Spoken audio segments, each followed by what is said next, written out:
Welcome back at 5:13. There were mixed expectations ahead of today's meeting between Secretary of State Anthony Blinken and Russian Foreign Minister Sergei Lavrov. Blinken told ally countries in Germany he does not expect to resolve tensions with Russia today and that he will warn, as the president did, that the only way to diplomatic solution is de-escalation of their 100,000 troops, and any aggression against Ukraine will be met with a swift and severe response.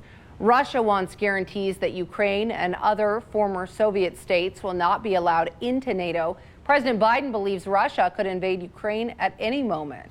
And continuing our coverage, the president offering some clarifications on his remarks he made Wednesday at his press conference regarding this whole Russia-Ukraine situation.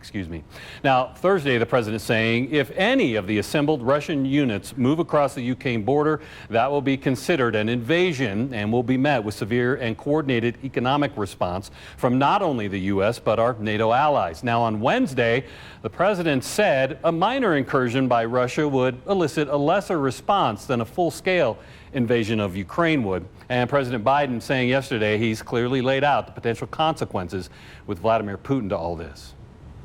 The National Cybersecurity Center here in Colorado Springs says one impact on the U.S. the tensions between Russia and Ukraine could have is potential cyber attacks, which can take many forms, but there are ways to protect yourself online.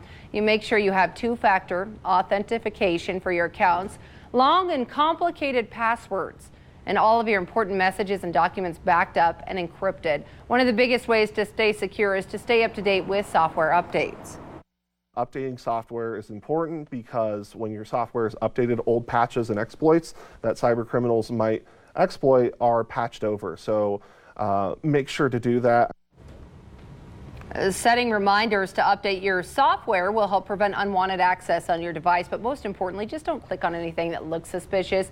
And if you do, disconnect from the internet and scan your device for any issues. Also today, Russia is said to be deploying 2 divisions of its S-400 anti-aircraft missile systems from its far eastern military district to Belarus for military drills. The Russian Minister of Defense said in a statement on Friday, quote, upon arrival at the training sites, the Russian servicemen will carry out equipment and camouflage of launch positions, maintenance of equipment, and take up air defense training combat duty as part of the unified regional air defense system of Belarus and Russia, unquote.